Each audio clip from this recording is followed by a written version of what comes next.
We read in Galatians chapter 3, verses 10 through 14, the following. It says, "For as many as are of the works of the law are under the curse. For it is written, Cursed is everyone that continueth not in all the things which are written in the book of the law to do them. But that no man is justified by the law in the sight of God, it is evident. For the just shall live by faith. And the law is not of faith, but the man that doeth them shall live in them. Christ hath redeemed us from the curse of the law, being made a curse for us. For it is written, Cursed is everyone that hangeth on a tree, that the blessing of Abraham might come on the Gentiles through Jesus Christ, that we might receive the promise of the Spirit through faith." There is a sense in which every person lives by faith. The problem is not faith, but the object of their faith. Now, let me explain this. Today, many will trust in their jobs to experience the blessings of life. Yet one day, they get bad news. Their employer went bankrupt or experienced a downturn in the business, and the employee lost his or her job. One minute they were experiencing blessing, the next minute they lost everything. I know because I've lost a job unexpectedly and experienced that.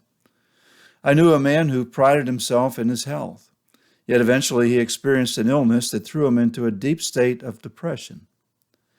Some get involved in a party lifestyle where drugs and alcohol get them through the challenges of life, yet later they become severely addicted and find out that they have squandered away blessings and become so bound that they can find no earthly way of escape.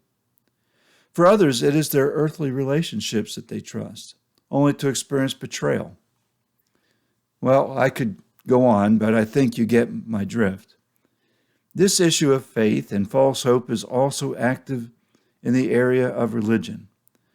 Many people are trusting in a religious system for their hope of eternal life. There are many of these systems around. All of these offer hope for life here and forever. However, none of these will offer true hope, for only faith in Jesus offers a true hope for eternity. In this section of Paul's letter, he hits this issue of false hope right on the head. He wrote that anyone who relied on doing works of the law to be justified by God were actually all under a curse. How could he make such a statement? And Paul quoted the Old Testament writing this, "The one who does them shall live by them." The person who trusts in the law, basically what he's saying, for justification is obligated to keep the totality of the law.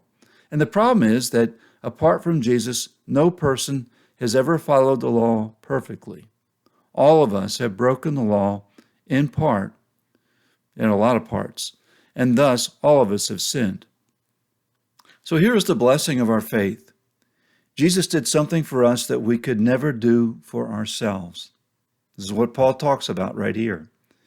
In 2 Corinthians, we read these words, "For our sake he made him to be sin who knew no sin, so that in him we might become the righteousness of God." Speaking of Jesus, who became sin, and he never sinned. He lived a perfect, sinless life. Paul, in this letter to the Galatians, put it this way: Christ redeemed us from the curse of the law by becoming a curse for us. For it is written, Cursed is everyone who is hanged on a tree. Christ, who was not labeled with the accursed because he alone followed the law without blemish, he became a curse for us in our place.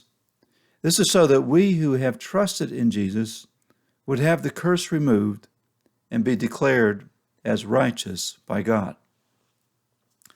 There is but one and only one way for us to experience the eternal blessings of God. It is by trusting in Jesus Christ alone. He is the one who fulfilled all righteousness and took upon himself the penalty of our sin. He became a curse so that we could escape the curse and become righteous.